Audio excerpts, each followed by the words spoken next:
Tai labą dieną. Aš esu gydytoja chemoterapeutė Giedrė Anglickienė ir mes tęsiam mūsų toksiškumo mokyklos paskaitų ciklą.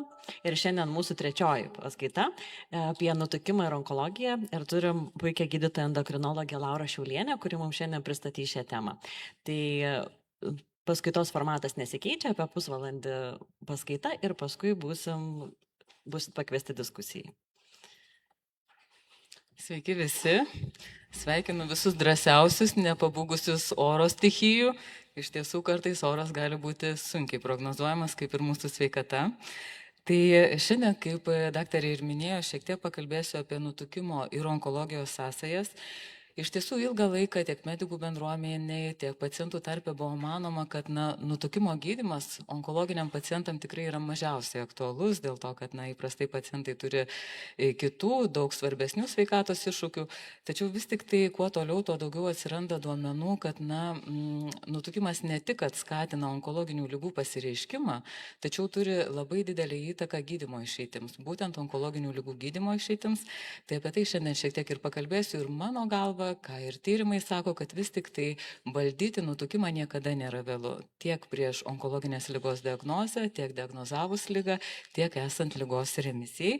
Tai apie tai šiandien šiek tiek ir pakalbėsime. Tai dar apžvelgiau prieš paskaitą šiek tiek pateiktus klausimus ir iš tikrųjų užkliuvo už keleto klausimų akis, kad tikrai gana dažnas pacientas vis dar gydytojo klausia, tai kaip tvarkytis su tuo valios trūkumu, kaip tvarkytis su tuo apsileidimu. Tai iš tikrųjų jau gana seniai, keletą metų, visa medikų bendruomenė vieningai sutarė, kad nutukimas tikrai nėra nei valios trūkumas, nei apsileidimas. Iš tikrųjų tai yra liga, labai kompleksinė liga, nulemta genetinių, aplinkos veiksnių ir biologinių veiksnių sąveikos.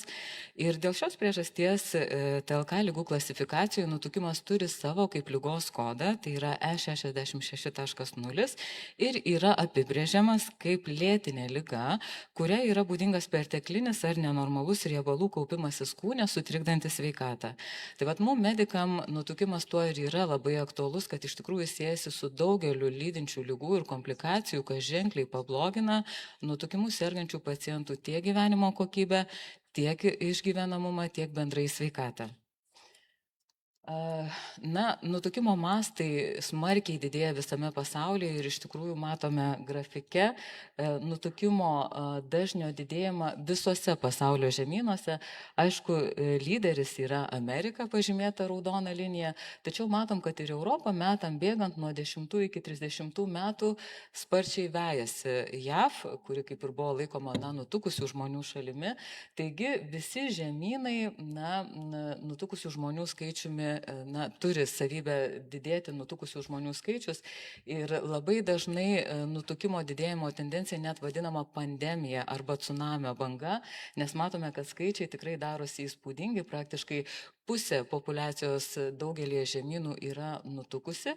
Ir štai kaip pavyzdys, JAV standartinis gyventojas per metus priauga 0,5 kilogramo svorio. Tai jeigu mes turim 10-metį, tai yra 5 kilogramai svorio ir tai yra vidutinis JAV pilietis. Ir matom, kad ir Europoje situacija darosi vis prastesnė.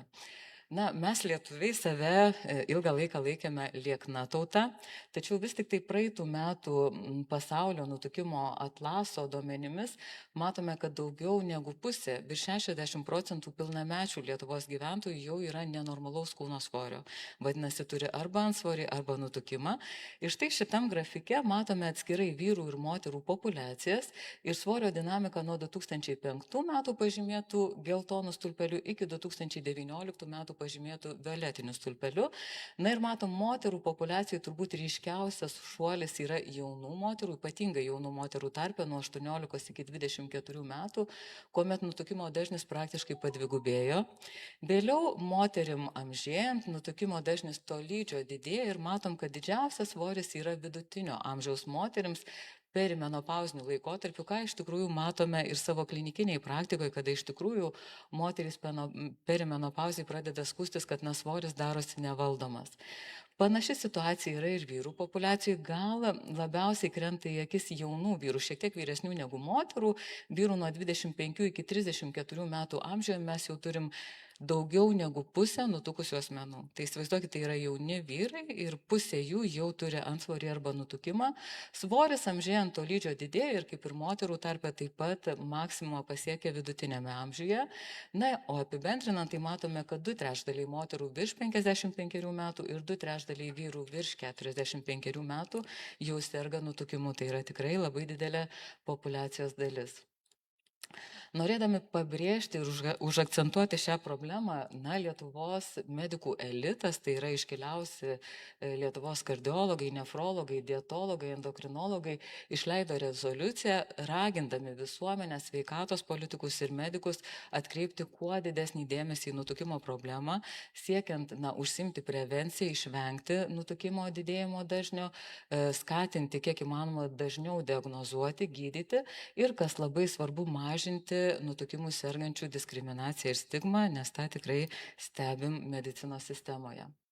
Iš tikrųjų buvo labai smagu, kad beruoždama panašią paskaitą gydytojam suradau tokį straipsnį, iš tikrųjų pats man automatiškai iškrito, tai matome, kad ne tik Lietuvos sveikatos korifėjai, tačiau ir tarptautiniai ekspertai vienareikšmiškai akcentuoja nutukimo svarbą sveikatai ir matome, kad šis ekspertas nutukimo žalą sveikatai prilygina rūkymo žalai.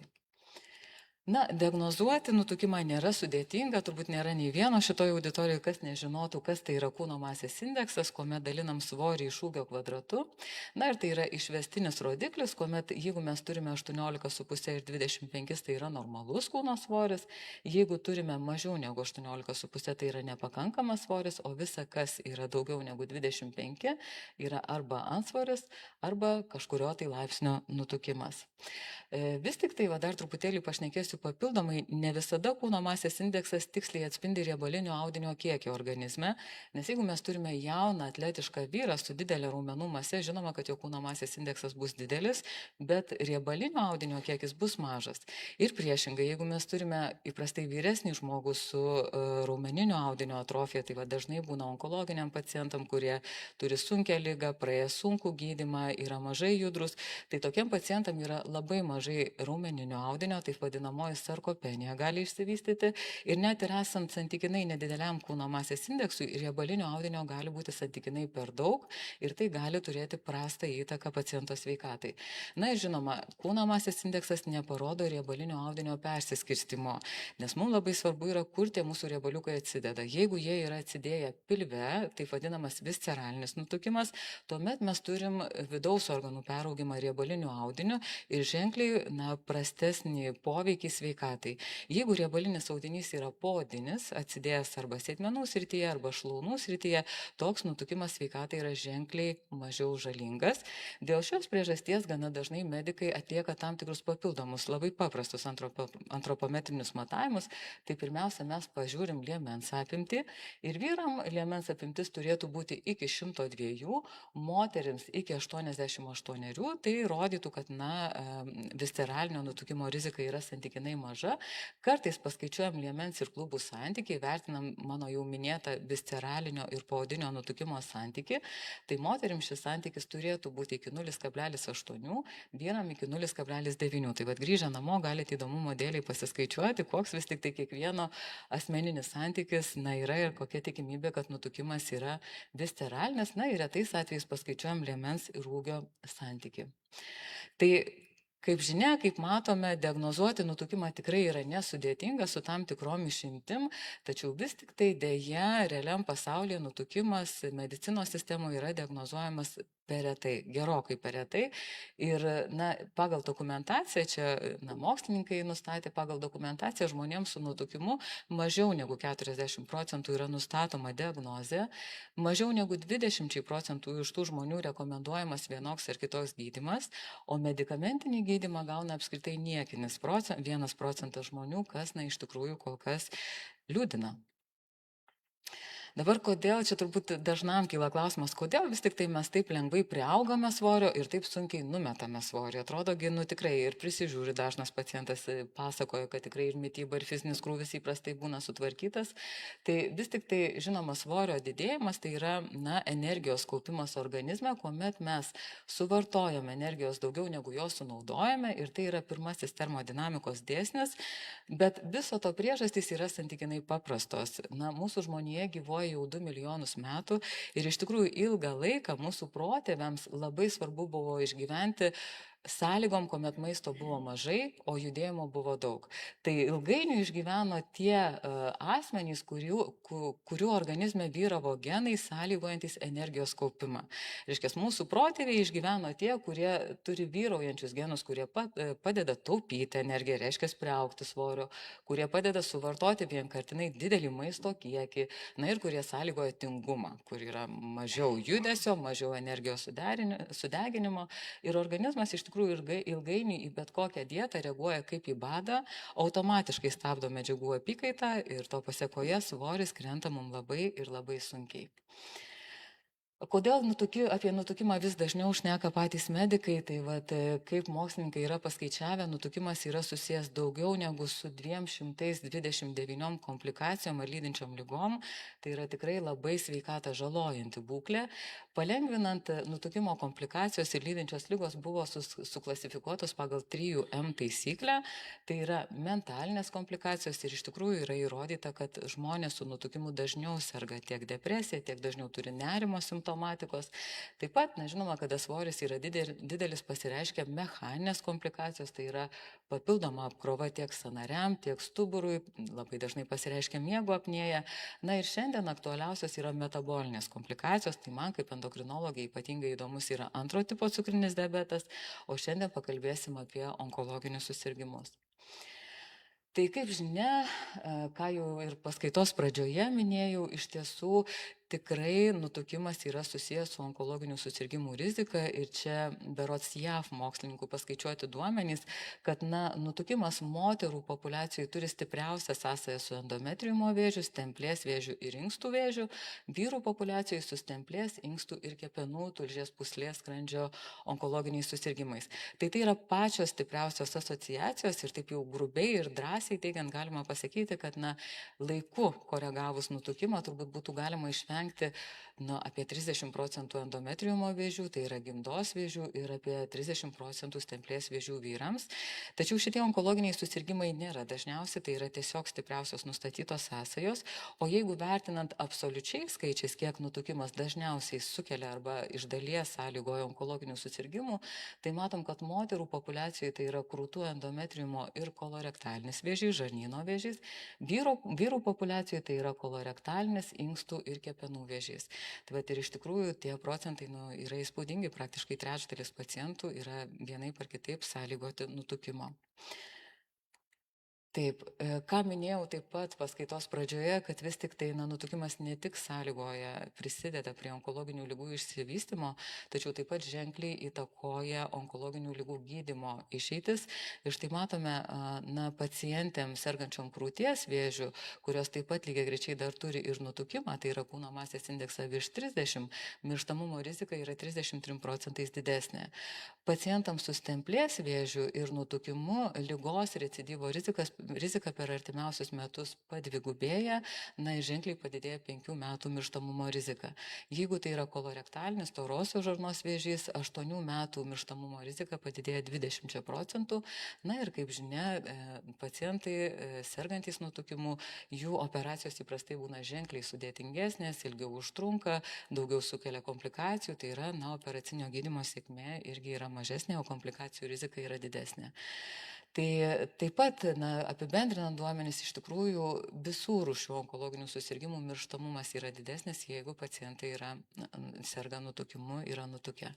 Tai apibendrinant tą, ką ir minėjau, nutukimas ne tik, kad išprovokuoja tam tikrus onkologinius susirgymus, bet ir apsunkina tokių pacientų onkologinės ligos gydymą. Dėl šios priežasties, ypatingas dėmesys skiriamas ne tik dėl onkologinių susirgymų, bet iš tikrųjų, ką jau čia šiandien nesiplėsiu, tai yra ir ženkliai išaugusi kardiovaskulinė rizika, tai yra mirtis nuo širdies ir kraujagyslių ligų, nuo ko dažniausiai ir mirštam mes lietuviai.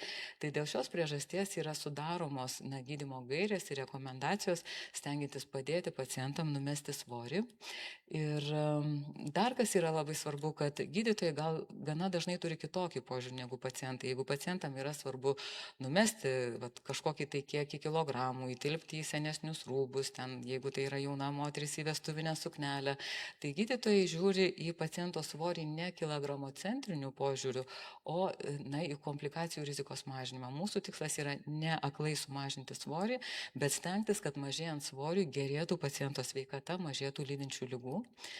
Ir čia yra algoritmas dažniausiai transliuojamas nutukimo gydymo konferencijose, tai yra Kanados mokslininkų algoritmas. Ir matome, kad visiems pacientam, nepriklausomai nuo kūno svorio, jeigu tai yra didesnis kūno svoris, visiems pacientam rekomenduojama gyvensenos keitimas ir elgesio terapija.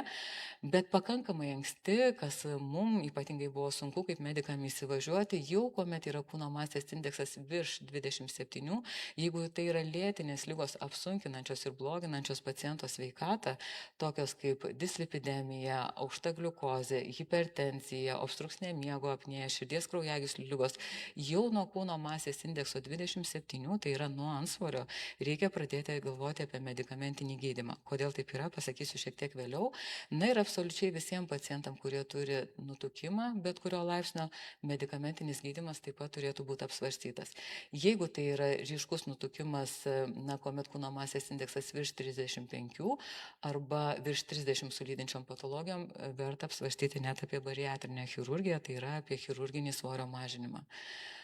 Mūsų Lietuvos gairės, Lietuvos nutukimo asociacija atliepia mano jau rodytas gairės ir iš tikrųjų rekomendacijos yra tokios pačios - gydyti nutukimą, kuomet yra, gydyti didesnį svorį, kuomet yra antsvoris su komplikacijom arba kuomet yra nutukimas.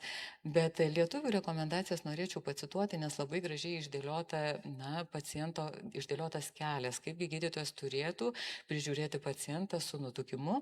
Tai matome, kad pirmiausia, gydytojas turėtų aišku, apsiklausti pacientą, jį apžiūrėti ir įvertinti, ar nėra kažkokių ligų, kurios galėtų sąlygoti svorio didėjimą. Tai jau čia mūsų kaip endokrinologų duona, nes iš tikrųjų yra dalis ligų, tokių kaip skydliaukės patologija, kaip antinkščių sutrikimai, kaip lytinių hormonų disbalansas, kurie galėtų sąlygoti svorio didėjimą. Tai šeimos gydytojas, šnekėdamas su pacientu, paprastai ir įvertina, ar nėra lydinčių ligų sąlygojančių svorio padidėjimą. Tai gali būti tiek endokrininė patologija, tiek įvairios genetinės ligos, tiek psichiatrinė patologija. Ir jeigu jokių lydinčių ligų nėra, arba jeigu jau pacientas grįžta iš endokrinologo ir pasako, kad visa kita yra gerai, tik tai didelis svoris, tuomet, idealiam gyvenime turėtų būti visa šeimos gydytojo komanda, kuri turėtų konsultuoti pacientą bent 6 mėnesius ir pagelbėti jam numesti vienaip ar kitaip svorį. Tai, aišku, dar pradžioje pacientas su gydytoju turėtų įsivertinti, koks yra kūno masės indeksas ir koks yra siektinas paciento svoris, kad kiek įmanoma arčiau priartinti prie normalaus kūno svorio ir išvengti susijusių komplikacijų. Tai 6 mėnesius pacientas kartu su šeimos gydytojo pagalba bando mažinti svorį ir jeigu po 6 mėnesių matome, kad gydymas neefektyvus, toks pacientas turėtų keliauti dietologo konsultacijai. Ten jis jau gauna specifinės mitybos rekomendacijas, paremtas mitybos gairėmis ir vėlgi 6 mėnesius pacientas bando su dietologo pagalba mažinti svorį. Ir jeigu dar po 6 mėnesių, tai yra viso po metų, mes nestebime teigiamo pokyčio į svorį, tuo metu jau turėtų būti apsvarstomas medikamentinis nutukimo gydymas. Kalbant apie onkologinius pacientus, viskas darosi šiek tiek sudėtingiau. Čia vis tik tai akcentas vėlgi turėtų būti ne į kilogramus, ne į svorio mažinėjimą, bet į paciento sveikatą. Ir paciento tikslas turėtų būti išlikti stipriam. Tai įmanoma vieninteliu būdu palaikant fizinį krūvį ir užtikrinant subalansuotą mitybą. Labai svarbu yra išsaugoti raumeninį audinį, nes vėlgi yra įrodyta, kad onkologiniam pacientam, kuriems ženkliai sumažėja raumeninis audinys, yra būdingi tam tikri metabolizmo sutrikimai sutrikimai, kurie gali sąlygoti ligos progresavimą arba atkrytį. Taigi pagrindinis dalykas yra ypatingai gydymo etape nenumesti svorį, bet išsaugoti sveikatą ir raumeninį audinį, o jau po gydymo, kuomet yra remisija, galima kalbėti apie nutukimo gydymą. Tai apie mitybos rekomendacijas nieko naujo nepasakysiu. Iš tikrųjų, iki pat dabar medikų bendruomenė ir visi dietologai vieningai sutarė, kad nėra stebuklingos dietos onkologiniai ligai gydyti ar išvengti. Vienintelis būdas yra maitinti subalansuotai, o visos stebuklingos, griežtai ribojančios dietos nėra rekomenduojamos pacientam, nes jos iš tiesų gana dažnai gali ne tik kad nepagerinti, bet netgi pabloginti paciento sveikatą. Tai kas turbūt paskutiniu metu ypatingai akcentuojama, vis tik tai užtikrinti pakankamą baltymų kiekį siekiant išsaugoti raumenų sveikatą, ką jau turbūt kelintą kartą kartoju. Tai iš principo, ką rinktis, visi, manau, jau puikiai žinote, tai yra daržovės, vaisiai, pilno grūdo produktai, ankštiniai, riešutai, pati didžiausia įvairovės veikų, natūralių, pageidautina sezoninių, šviežių produktų. Ko reikėtų vengti? Pridėtinio cukraus, raudonos mėsos ir jų gaminių, sotieji ir transriebalai ir rafinuoti, tai yra baltų miltų gaminiai ir labai apdorotos košės. Žinau, kad onkologiniam pacientam tikrai dažnai reikia ženkliai platesnių žinių, kas liečia mitybą, ypatingai gydymo etape. Tai jau čia šitos paskaitos metu labai nesiplėsiu, bet yra išleistos tikrai puikios mūsų gydytojos dietologės Evelinos Tikanavičiūtės gairės mityba sergant onkologinę ligą, kur gydytoja labai gražiai išskaido pacientų prieš onkologinės ligos gydymą, gaunančių onkologinės ligos gydymą ir po onkologinės ligos gydymo mitybos rekomendacijas. Tai va tikrai čia internete šita medžiaga yra prieinama, jeigu kam aktualu, tai yra aptariami įvairūs pašaliniai vaistų reiškiniai ir aptariama, kaip gydymo fone, po gydymo, kaip reikėtų maitintis siekiant išsaugoti sveikatą. Kitas labai svarbus dalykas, kas mano nuostabai, kai pradėjau skaityti onkologinių pacientų gydymo gairės, tai vis tik tai judėjimo galia. Ir iš tikrųjų visos gairės akcentuoja raginti pacientus palaikyti fizinį krūvį nuo pat diagnozės pradžios. Kai tik tai yra diagnozuojama liga, reikėtų susėsti su pacientu ir aptarti fizinio krūvio rekomendacijas, nes iš tiesų vienareikšmiškai yra įrodyta, kad tinkamas fizinis krūvis, individualizuotas, žinoma, pacientui fizinis krūvis turi ne vienareikšmę naudą tiek psichologiniai sveikatai, tiek fiziniai sveikatai. Yra įrodyta, kad fizinis krūvis sumažina pacientų nerimą ir depresijos simptomą, mažina nuovargį, pagerina miego kokybę, ir taip pat palengvina gaunamo gydymo toleranciją, sąlygoja kaulų sveikatą ir mažina limfedemą. Tai čia įdėjau bendras rekomendacijas, jos, jeigu pacientas onkologinis gali toleruoti, nesiskiria nuo kitų pacientų rekomendacijų. Tai bendra tvarka yra rekomenduojama apie 150-300 minučių per savaitę vidutinio intensyvumo aerobinių pratimų. Tai yra tokia mankšta, tokie pratimai, kad pacientas dar gali šnekėti, bet jau nebegalėtų dainuoti, taip jau orientaciniai. Tai čia yra, pavyzdžiui, greitas ėjimas, joga, ramus važiavimas dviračiu, šiaurietiškas ėjimas. Tai jeigu taip apytiksliai, tai bent jau 30 minučių kasdien, bet kažkokios tai vidutinio sunkumo kardio treniruotės. Jeigu pacientas pajėgus ir jeigu yra noras, treniruotės galima intensyvinti ir tada jau būtų šiek tiek trumpesnės trukmės, nuo 75 iki 150 minučių per savaitę. Ir tai jau būtų, kada jau ne tik dainuoti būtų sunku, bet ir kalbėti būtų sunku. Tai va jau čia būtų bėgimas, plaukimas, tenisas, intensyvus dviračio minimas. Tai šitas turėtų būti įveikiamas dažnam pacientui, jeigu tai nėra labai sudėtinga onkologinė liga. Esant galimybei siekiant išsaugoti raumeninį audinį, ypatingai vyresniem pacientam, yra rekomenduojama lygiagrečiai su kardio treniruotėms turėti bent jau 2 kartus per savaitę jėgos treniruotės. Tai va jėgos treniruotės ar su svareliais, ar su tempimo gumomis, ar su savo kūno svoriu, bent jau 2 kartus reikėtų padaryti tam, kad būtumėm tvirtesni. Dar kas yra labai svarbu ir pabrėžiama onkologiniam pacientam, kad mažiau fizinio krūvio yra geriau negu nieko. Some is better than none, tai reiškia bent jau trupučiuką kiekvieną dieną, bent jau 10-15 minučių, jeigu nepavyksta padaryti mankštos, bent jau buityje daugiau pajudėti, padaryti keletą atsitūpimų, pakilnoti kojas ir tas jau bus į sveikatą. Kalbant vėlgi apie pradžią, jeigu pacientas iki susirgimo onkologinė liga neturėjo fizinio krūvio absoliučiai, tai yra rekomenduojama pradėti labai pamažu, žinoma, pasitarti su gydytoju, krūvį didinti palaipsniui, atsižvelgiant į savo galimybės ir savijautą. Labai svarbu rinktis saugią aplinką, ypatingai jeigu tai yra nesportavęs pacientas, jeigu tai yra aktyvus onkologinės ligos gydimas, aišku, reikia vengti žmonių sambrūžio, kad nepasigauti kokios tai infekcijos. Na ir šiaip esu skaičius, kad bent jau aktyvaus gydymo metu baseino reikėtų privengti turbūt irgi dėl infekcijų rizikos. Na ir kas aktualu bet kokioj vietoje, bet kokioj veikloje, tai žinoma, reikia susirasti kompaniją. Tai va, palaikymas, artimos aplinkos palaikymas visada sąlygoja ženkliai geresnius rezultatus, ką matom, tikrai, kas pasitvirtina pacientų tarpe. Dabar kodėl verta keisti įpročius, čia apskritai ir apie mitybą, ir apie fizinį krūvį, tai kaip ir minėjau, iš tiesų gyvenimo būdo korekcija vienareikšmiškai palengvina gydymą. Aišku, reikia visada pasitarti su gydytoju, bet yra įrodymų, kad mažėja šalutiniai reiškiniai. Gyvenimo būdo korekcija pagerina bendrą savijautą, energijos lygį ir gyvenimo kokybę. Labai svarbu tai, kad sumažina ne tik onkologinės ligos progresavimo, recidyvo riziką, tačiau ir kitų ligų, tokių kaip kardiovaskulinės ligos rizika ir taip suma sumarum pagerina ilgaamžiškumą.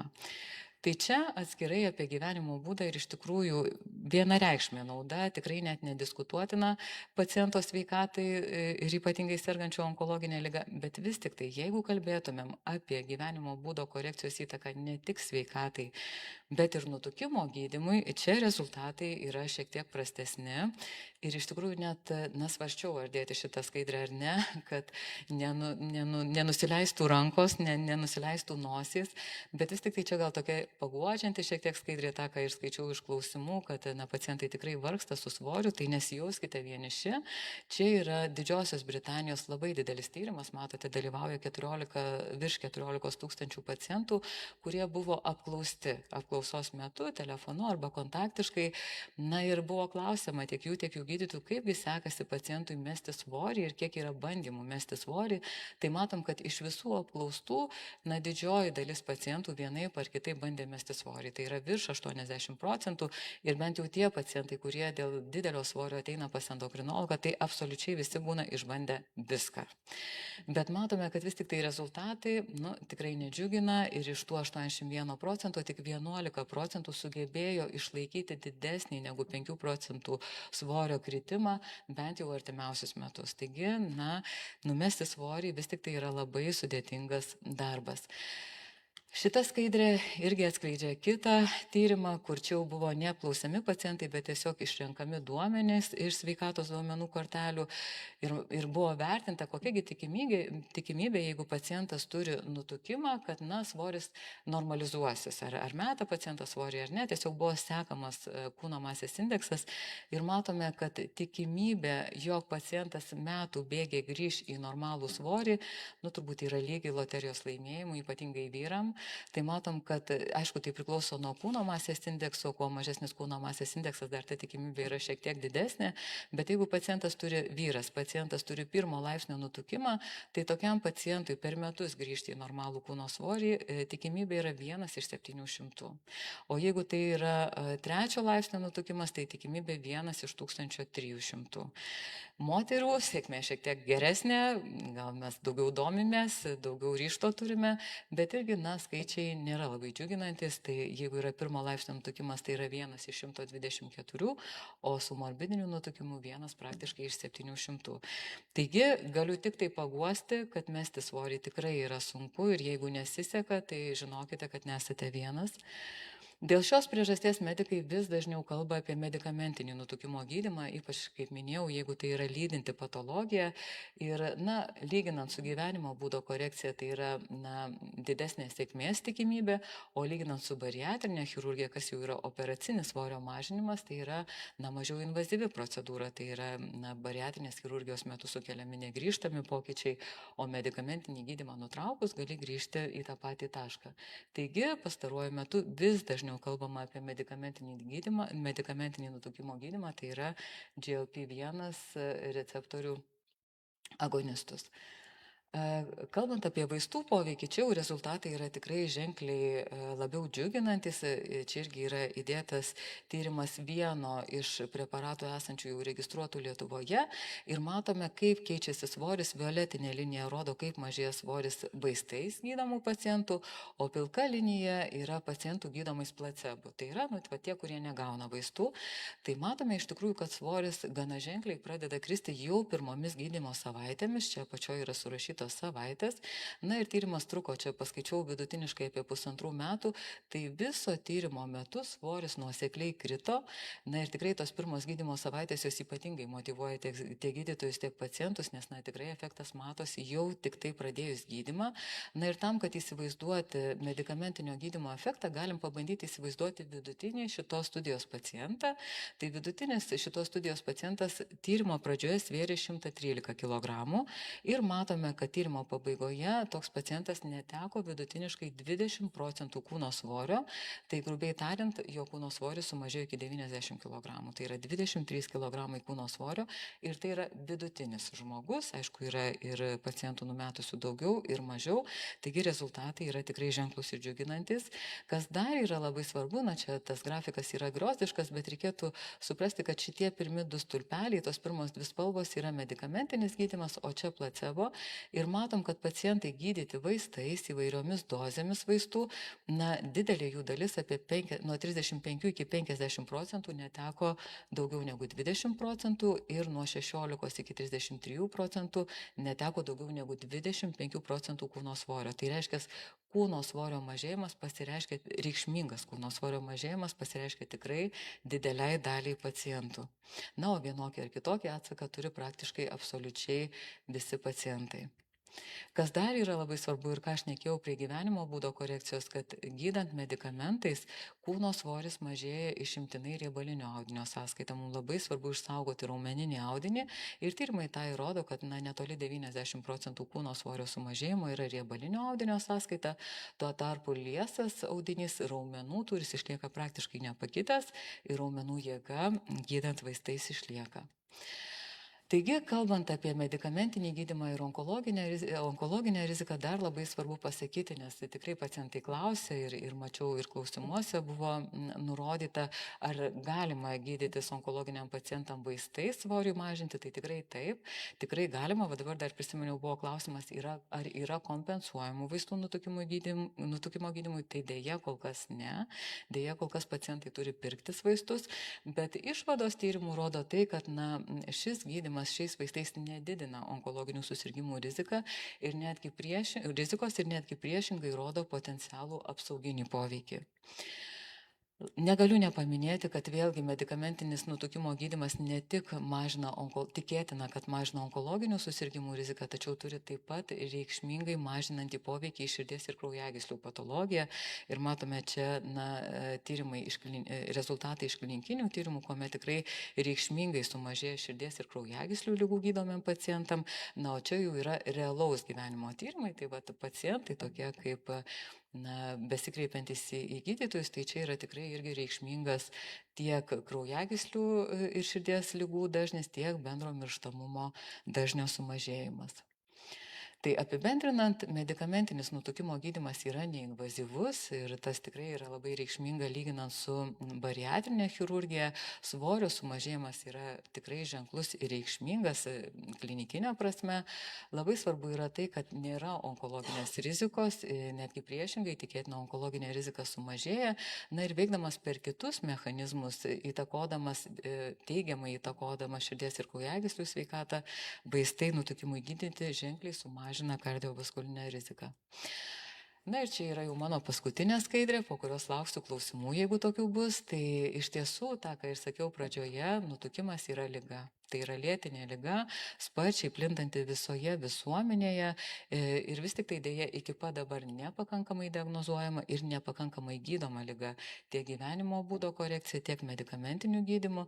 Labai svarbu yra tai, kad nutukimas glaudžiai susijęs su onkologinė rizika ir tiesiogiai įtakoja ir blogina onkologinio gydymo rezultatus. O onkologiniam pacientam ir apskritai visiems pacientam mažinant svorį vis tik tai labai svarbu ne tik žiūrėti į svorį, bet ir lydinčius susirgymus, žiūrėti, kaip jie keičiasi, pritaikyti gydymą priklausomai nuo paciento situacijos.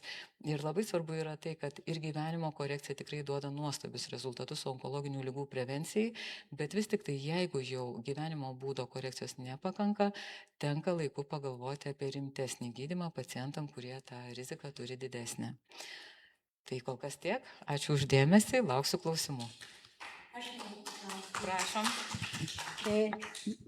Taip, labai patiko medikamentinis gydymo būdas.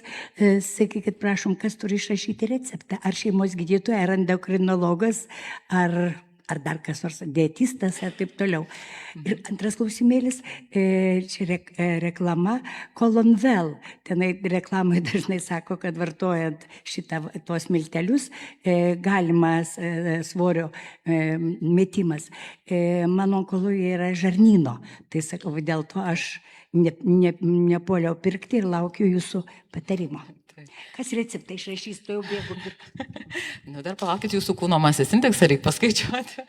Taip, tai iš tikrųjų receptą gali išrašyti bet kuris gydytojas, kuris turi patirties. Įprastai, aišku, vis tiek gydytojai irgi turi pradėti gydymą, vis tiek turi žinoti apie pašalinius vaisto veikimus, nes aš čia labai pristačiau apie efektyvumą, bet vis tik vaistas turi ir pašalinius reiškinius, ir tam tikrus budrumo niuansus, kur gydytojas, kuris jau apsiema, tai techniškai išrašyti gali bet kuris, bet tam reikia, aišku, atitinkamų žinių. Tai kartais, sakyčiau, gana dažnai, jeigu šeimos gydytojas pats nesiryžta, jaučiantis neturintis pakankamai žinių, tai tuomet atsiunčia endokrinologo konsultacijai, mes tuo pačiu įvertinam, ar, kaip ir minėjau, nėra antrinių nutukimo priežasčių, ar viskas tvarkoja su skydliauke, ar antinksčių veikla yra gera, ar nėra kažkokių kitų papildomų sveikatos problemų.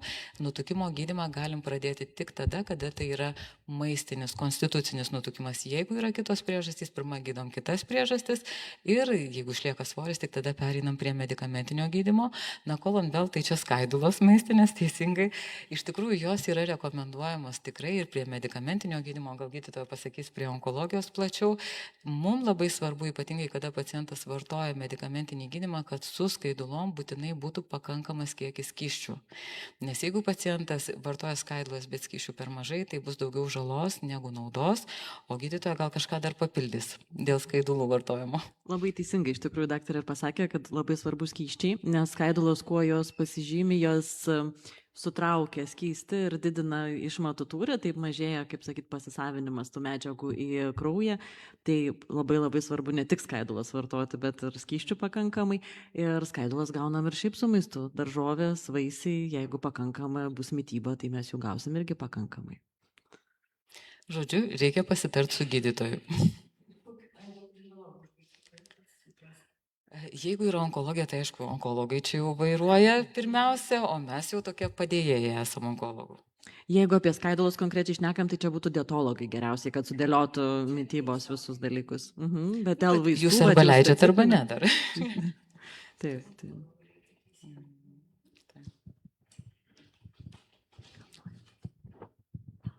Ir kadangi buvau šiandien pas chemoterapeutę savo ir užmiršau paklausti, čia siejasi su šiandienos tema, kur kalbėjot apie judėjimą, sportą ir baseiną, pasakėt, kad nepageidautina.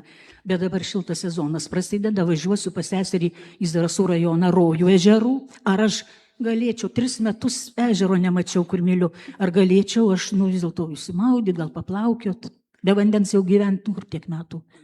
Ir kaip tik onkologija yra Anglickienė, mūsų mylimiausia. Pasakykit. Čia, žinokit, yra tik bendrosios rekomendacijos. Čia nėra taip, kad nėra draudžiama tie dalykai. Tai yra, jeigu nėra jokių kraujavimų, atvirų žaizdų, kažkas, kad infekcijos kažkokių vartų, tai žinoma. Dėl nesušalti iš baseino išėjus, ar ne, tvarkingai. Taip, neperšalti, būtent. Nejekėte lysi dabar. Viskas, kas su protu, viskas yra gerai.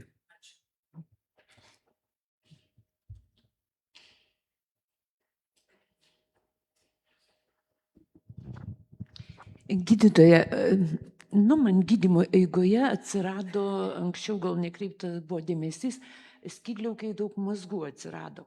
Ir dar dabar atsirado ant antinkščių, nu, tas kažkoks ten darinys. Aišku, šiaip išplitęs 4 stadijos yra vėžys, bet anksčiau su antinkščiais kažkaip problemų nebuvo. Ir aš tikrai pajutau, kaip aš tiesiog nutunku jau storėju. Galiu turbūt atsakyti. Tai iš principo dariniai ar bet kokia liga endokrininės liaukos yra vertinama dėl 2 dalykų. Tai va tuos darinukus įprastai skydliaukė echoskopiškai, antinkščių kompiuterinės tomografijos metu mes įvertinam, ar tie darinukai tiesiog yra atsitiktiniai radiniai, nes jie gali atsirasti ir su metais. Ir tai nebūtinai visiškai reiškia, kad tai yra kažkoks tai ligos plitimas. Ypatingai skydliaukiai, mazginiai pakitimai yra labai dažni, bet jau vyresniam amžiui, 60-70 metų, apie 60-70% moterų turi vienokius ar kitokius mazginius pakitimus skydliaukiai, tai mes echoskopiškai įsivertinam ir turim ten tam tikrą klasifikacinę sistemą, kaip ir kiti onkologiniai susirgimai, kokiagi yra tikimybė, žiūrint echoskopiškai, kad tai gali būti blogas darinukas. Tai vat, tiek antinkščius, tiek skydliaukę reikėtų pasižiūrėti, kaip atrodo detaliai iš aprašymo, arba jeigu jau pats endokrinologas echoskopuoja, tai mes įsivertinam, ar tai galėtų būti kažkokie pokyčiai, kuomet reikia imtis veiksmų, ar galima tik tai stebėti. Svorio didėjimas nepriklauso nuo mazgelių, priklauso nuo tų liaukų veiklos. Kartais, jeigu tai yra ligos plitimas, liaukų veikla gali sutrikti, bet svorio didėjimą mes vertinam atlikdami kraujo tyrimus. Mes pasižiūrime, kaipgi vis tik tai antinkščiai veikia, kokia yra skydliaukės veikla. Ir tik tada, jeigu yra sutrikusi vienos ar kitos liaukos veikla, tik tada galim sakyti, kad tai yra susiję su svorio didėjimu. Patys mazgeliai iš savęs, jie svorio padidėjimo tikrai nekelia. Tai va čia turbūt, nežinau, jau su onkologu reikėtų pasitarti, gal atvykti pas endokrinologą, jeigu nėra atliktų tyrimų iki šiol, pasidaryti skydliaukės echoskopiją, endokrinologas įvertina aprašymą kompiuterinės tomografijos, na ir padaro funkcijos tyrimus, vertindamas, ar svorio didėjimas galėtų būti susijęs ne su mazgeliais endokrininėse liaukose, bet su tų organų veikla.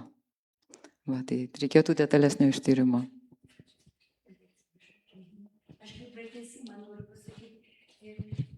Šita yra hipotireozė pas mane, išoperuota pusė skydliaukės, aišku, ant antinkščių irgi yra dariniai kažkokie. Ir dabar aš galvoju, galėčiau jau dabar kompiuterinė tomografija padaryta.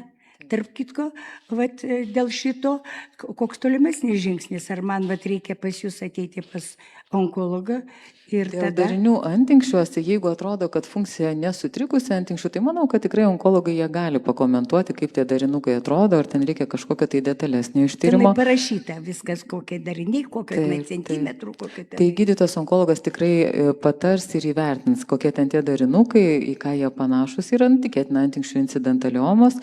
O ar jau reikia hormoninio ištyrimo, ypatingai kas liečia skydliaukę, tai turbūt vis tiek įprastai siunčia pas endokrinologą. Tai va, jau ypatingai jeigu yra operuota skydliaukė, tai vis tiek reguliariai turėtų daryti TTH, tas nebejoju. Šitas yra daromas ir yra normaliai, normos ribose yra šitas tas fermentas, tai hormonas skiriamas. Taip. Jeigu skydliaukė yra operuota, tai 2 dalykai. Padaryti TTH, pasižiūrėti, ar jis yra normos ribose. Na ir kadangi yra onkologija, vis tiek periodiškai padaryti skydliaukės echoskopiją ir pasižiūrėti, ar ten yra kažkokie tai pokyčiai, nes operuota turbūt buvo dėl mazgelių skydliaukėje. Būtent. Jo, tai vat reikėtų pasižiūrėti kartais, kai išoperuojam vieną skydliaukės pusę, kitoje pusėje mazgai, būna linkę didėti. Tai vat reikia pasižiūrėti, kaip atrodo kita pusė. Ačiū.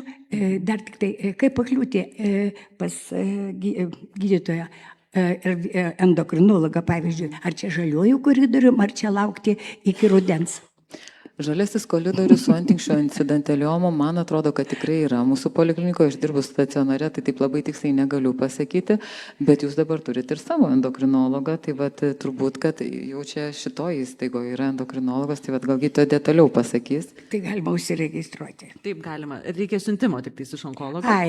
Iš onkologo? Taip. Oi, tai kol pasipakliusi pasiūlyti, oi tenai... Nebesigydot čia prasideda įdomoji dalis. Tai galite ir su išoriniu siuntimu, jeigu šeimos gydytoja parašys. O, šeimos gydytoja mielai, jinai nori padėti. Nu, tai va, su šeimos gydytojo siuntimu galite ir į Santaros klinikas ir visur pagal gyvenamąją vietą tikrai galima pakliūti. Taip. Iš tikrųjų, turim ir kelis klausimus Facebooko platformoje, kur vyksta tiesioginė transliacija. Tai turim klausimą, moteris klausia, kaip veikia vaistai kepenis. Tai aš taip įsivaizduoju, kad tai kalbama apie vaistus svorio metimui. Tai gal daktarė galės atsakyti? Jo, tai šitie vaistai tikrai mažiau veikia kepenis negu onkologiniam lygom skirti vaistai. Ir iš principo didžiai daliai pacientų mes tikrai galim skirti, neatsižvelgdami ženkliai į kepenų funkciją. Įprastai nutukimu sergantiem pacientam gaunantiem gydymą šitais vaistais kepenų funkcija gerėja, nes mažėja suriebėjimas.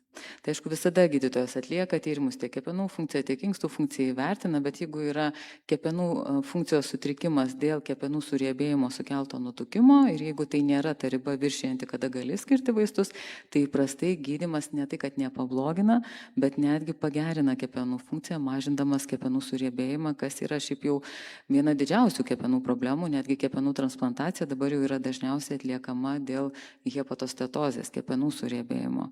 Tai va, šiaip, palankus poveikis yra.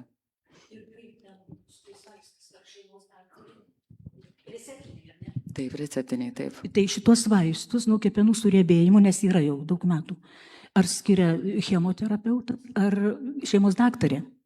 Tai mes dabar kalbam apie vaistus mažinančius svorį, kurie lygiai grečiai mažina kepenų suriebėjimą. Šitą. Tai kaip ir minėjau, vaistus iš tikrųjų formaliai gali išrašyti bet kuris gydytojas, tik čia yra jų patirties klausimas. Iš tikrųjų ne visi gydytojai ryštasi, tai jau čia reikia pakalbėti su šeimos gydytoju ir jeigu gydytojas turi patirties, jisai tikrai drąsiai gali skirti.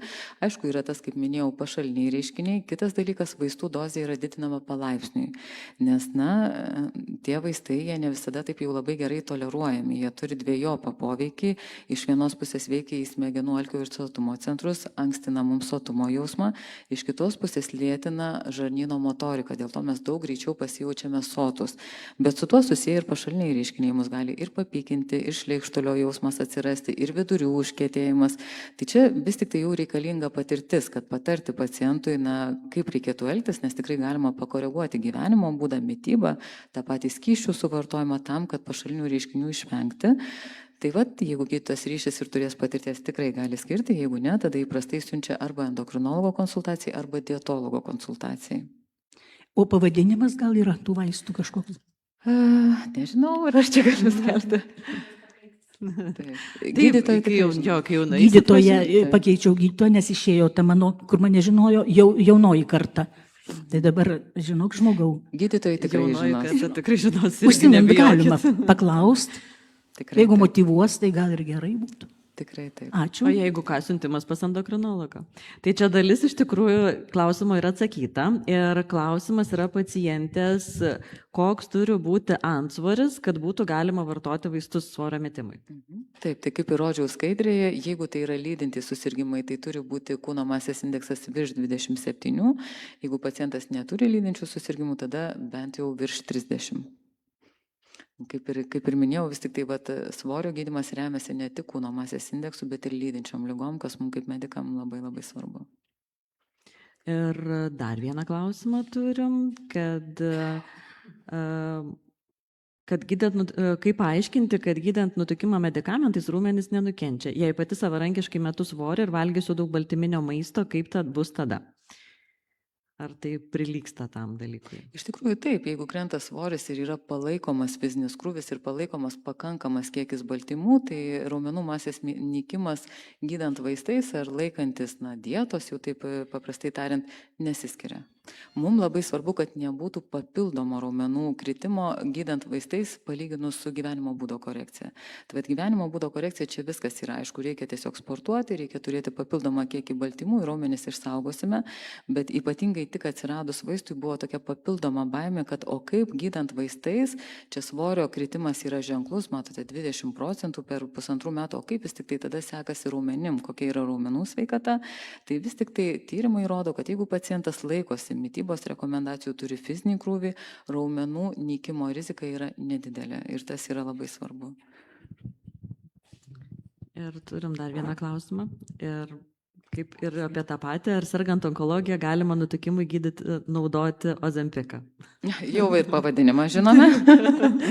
Tai taip, iš tikrųjų, čia vis tiek reikia gydytojų konsultacijos, nes net ir įdėjau skaidrę, iš tikrųjų besiruošdama klausimų atsakymam į klausimus, bet ta skaidrė labai griostiška, net nežinau, turbūt neverta rodyti.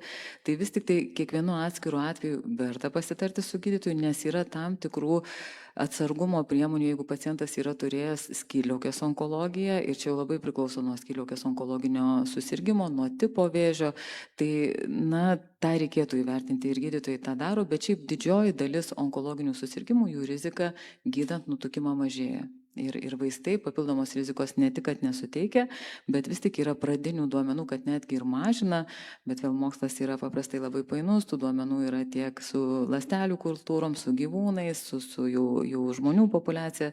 Tai rezultatai yra ne vienalyčiai, bet didžiąją dalim teigiami į onkologiją. Tai šiaip drąsiai galima kreiptis ir jau tada gydytojas pasakys galutinį atsakymą, ar jūsų konkrečiu atveju galima gydytis ar ne, bet jokių būdų nėra taip, kad jau jeigu pacientas turi onkologiją, tai nutukimo gydyti negalima. Tai va čia būtų pagrindinė žinutė, kad tikrai galima, reikia pasitarti su gydytoju ir jeigu gydytojas leidžia, jeigu tai bus nauda sveikatai, tą reikėtų apsvarstyti.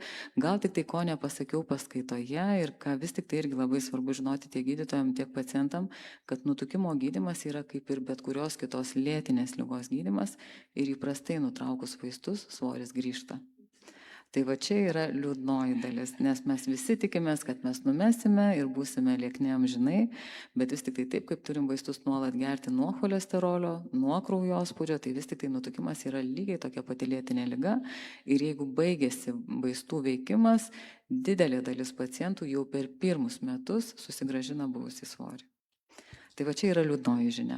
Dar aš norėčiau paklausti jūsų, nepaminėjau be priežasčių, genetika. Ar neturi įtakos nutukimui, ar ne? Vis tik tai. Įdomu. Tai nutukimas yra labai iš tikrųjų įdomi ir labai kompleksinė liga ir priežasčių yra pačių įvairiausių. Ir čia netaip seniai, prieš keletą metų, JAV mokslininkai padarė tokį tyrimą, kur analizavo vis tik tai nutukimo priežastis. Ir buvo išskirta mažiausiai 4 nutukimo priežastys, kurios sąlygoja maždaug svorio didėjimą apie 85% pacientų. Ar jų kombinacija, ar pavieniai veiksniai.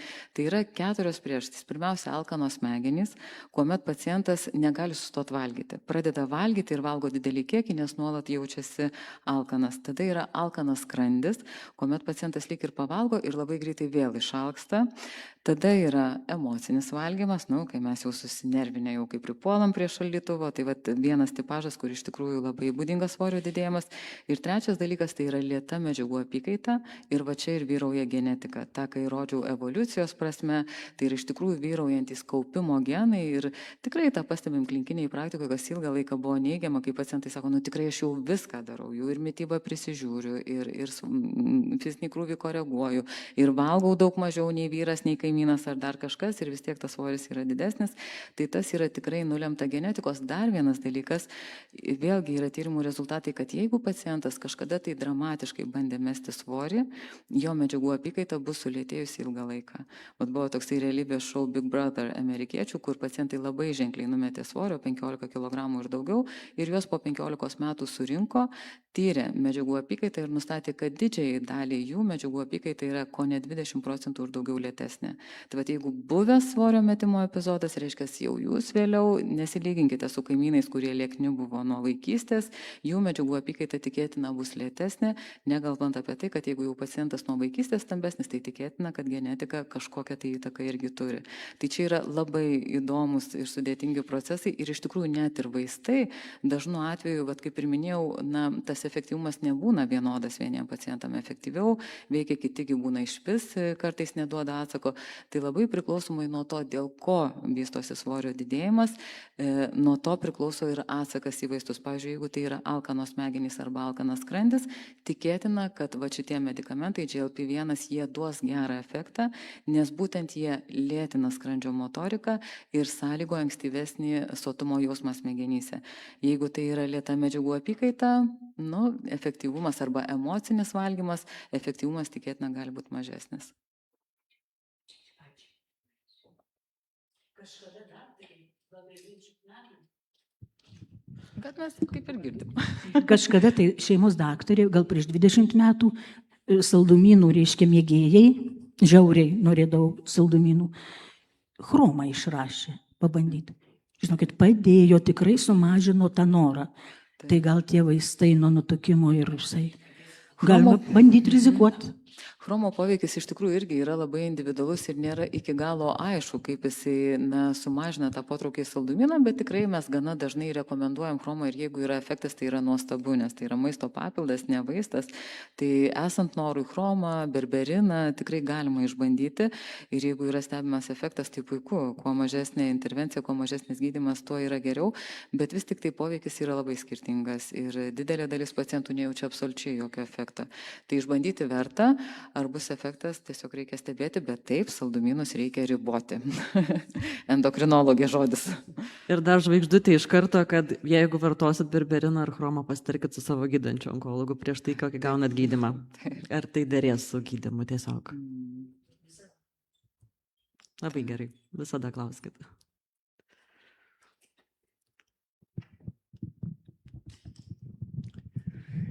Čia buvo kalbėta, kaip nutukimas turi įtakos, čia sveikia, turi įtakos vėžiniam susirgymam. Bet pas mane atvirkščias yra atvejis, kai onkologija remisijoje po kaulų čiulpų transplantacijos, po kokių 3, sakyčiau, 4 mėnesių pradėjo nevaldomai praktiškai kas savaitę augti svoris, ko neturėjau niekada problemų gyvenime su tuo, greičiau atvirkščiai viskas buvo. Gavosi taip, kad vieną savaitę 5 kilai plus, kitą savaitę vėl 5 kilai plus ir prasidėjo nežmoniškas varantis iš proto prakaitavimas. Prakaitavimas dar būtų pats nieko, nors dabar tai jis yra labai paaštrėjęs, bet iki kolapsų atima jėgas, nieko dirbti negaliu, taip pat apie jokį fizinį krūvį kalbos būti negali. Maitintis kitaip nesimaitinu negu anksčiau. Viskas būtų gerai, liga kol kas neatsinaujino, bet gyvenimo kokybė žiauriai kenčia. Nuo ko tas prakaitavimas? Ištirta praktiškai viskas. Jau nežinau, kur man dar daugiau kreiptis. Ir niekas atsakyti negali. Galbūt nuo to chemoterapinio gydymo, kas padės, irgi niekas nežino. Tai norėjau paklausti, gal ką nors daugiau. Giedrė, jūs turbūt, ne? Iš tikrųjų irgi tikriausiai, jeigu jau niekas nežino, tai ir mes nežinosim dabar taip greitai, dar plus ir nežinant visos anamnezės ir vaistų. Jo, tai toks labai, aišku, užuojauta tikrai už tai, kad tokia, bet kaina, kad esat sveika, tai irgi labai, labai didelė, tai kartais gal... Taip, tai jeigu jau ištirta ir skydliaukė, ir antinkščiai, ir viskas ten yra tvarkoje, tai... Mano gal kaip endokrinologijos būtų klausimas amžiaus, čia aišku irgi tokia jau individualizuota amžiaus, menstruacijų ciklo, lytinių hormonų pokyčių.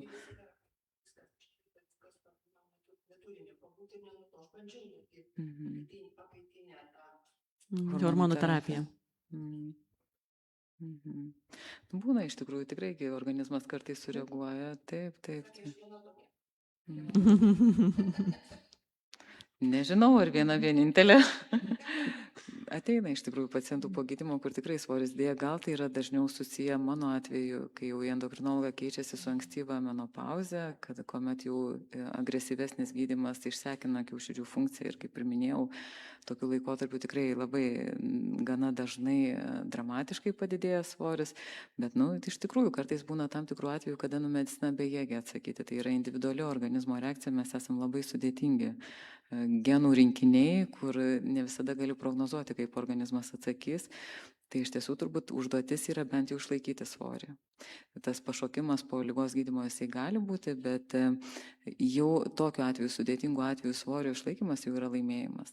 Ir šiaip nuo onkologinių pacientų taip pat, ir tiek vartojančių tamoksifeną, kitus vaistus, iš tikrųjų yra polinkis didėti svorių ir netgi vėlgi nelabai gera žinia, kad tokiu atveju ir medikamentinis gydymas nėra toksai sėkmingas. Yra padaryta tyrimų, kad, pavyzdžiui, pacientėm vartojančiom tamoksifeną, tie rezultatai yra ženkliai blogesni.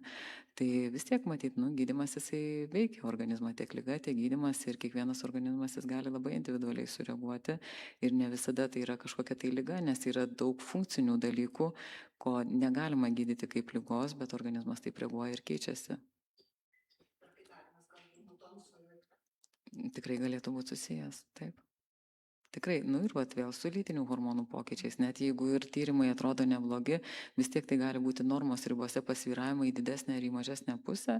Ir dažnu atveju, kalbant apie ankstyvesnę perimenopauzę, dar moteris ir menstruoja, ir hormonai dar yra neblogi, o prakaitavimas tikrai būna ženklus, ypatingai naktinis. Tai vat, tik nuo judesio. Čia širdį gal reikėtų. Čia iš tikrųjų, čia labai sunku atsakyti, bet jau jeigu gydytojas, gydantis, ištyrinėjęs, viską pasižiūrės, turbūt taip to reikia guostis, kad šiaip pokyčių organizme gydytinų nėra, kad bent jau sveikata yra gera. Tai dar kelis klausimus ir Facebook'e turim.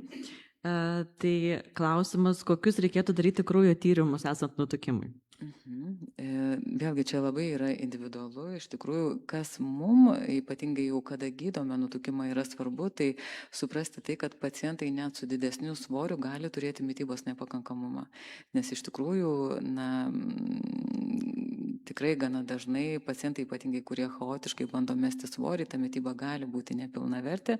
Ir jeigu mes matome, ypatingai apklausdami iš skundų, kad tai yra tam tikri mitybos nepakankamumo požymiai, tai tyriam net ir stambesnius pacientus prieš gydymą, nors dažnai patys medikai sako, tik sveria ten 100 kg, koks mitybos nepakankamumas, bet vis tik mes čia kalbam apie medžiagų trūkumą, tai visada reikia pasižiūrėti B grupės vitaminus, geležį, vitaminą D, baziniai tyrimai, kurie reikalingi tam, kad įvertinti, ar pacientui netrūksta tam tikrų medžiagų. Kaip ir minėjau, jeigu tai jau yra įtariama endokrininė patologija, tai tada jau eina visas endokrininės ištyrimas. Ir gydymo eigoje vėlgi, ką labai svarbu žinoti, kad siekiant išvengti tam tikrų medžiagų tyrimų, kuriuos jau atliekame, jeigu įtariame, kad yra nepakankamas, tai svarbu nemesti svorio per daug. Irgi, kaip ir minėjau, požiūris mūsų nėra kilogramo centrinis, mes turime orientuotis ne tik į svorio mažėjimą, bet ir į paciento sveikatą. Ir yra manoma, kad jeigu pacientas numeta daugiau negu pusę 1 kg per savaitę arba 2-4 kg per mėnesį, įprastai jeigu daugiau negu 4 kg per mėnesį arba kilogramas per savaitę, tai jau su sveikata jau reikia pagalvoti ir net ir jeigu tai yra medikamentinis gydymas, mažinti gydymą, todėl kad tai didina mitybos nepakankamumo tikimybę. Tai iš principo, atsakant trumpai, tai yra pirmiausia, tyrimai yra atmesti kitai patologijai, antra, siekiant ekskluduoti mitybos nepakankamumą.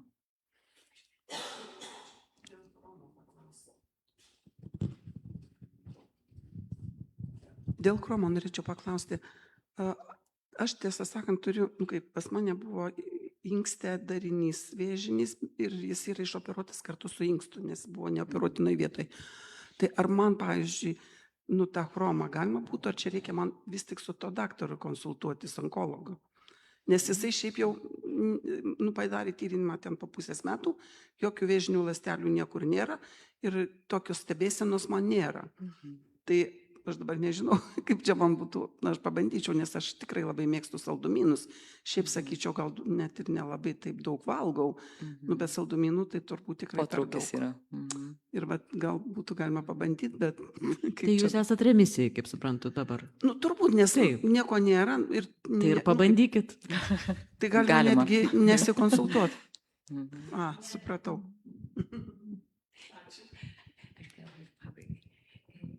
Aš atsiprašau kitų, kurie dar nepasisakė. Man atrodo, aš nepiknaudžiauju, noriu šitą. Pirmiausia, labai noriu visų vardų turbūt jums labai padėkoti. O antras dalykas, noriu jau asmeniškai paklausti, kaip jūs galvojate, ar 80+ verta užsiimti gydymu ir nutukimo gydymu, ar jau palikim tai Dievo valiai? Niekada ne per vėlu, tik tai aišku reikia pasižiūrėti, kokios yra lydinčios lygos, nes... Lygos visos, kurios priklauso. Ir skydliaukė, ir antikščiai, ir kepenų surebėjimas. Jau aš kiekvieną kartą dėkoju Dievui už kiekvieną rytą ir vis klausiu, tai kokias lygas dar atsiųsi šią savaitę. Ir visą atsiunčia. Tai va, dėl to ir paklausiau. Ir dar paskutinis pastebėjimas nuo pat pradžios. Aš supratau, kodėl jūs tokios lieknos, gražios ir daug žinot, todėl, kad jūs vaikštot su buteliuku. Taip, skysčių reikia daug. Ačiū Jums. Ačiū Jums labai.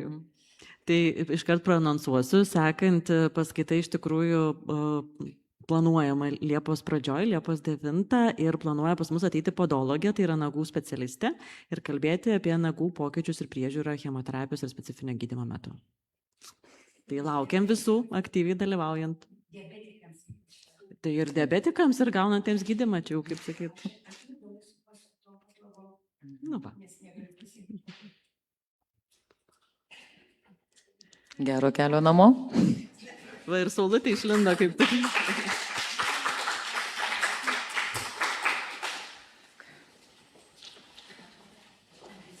Taip.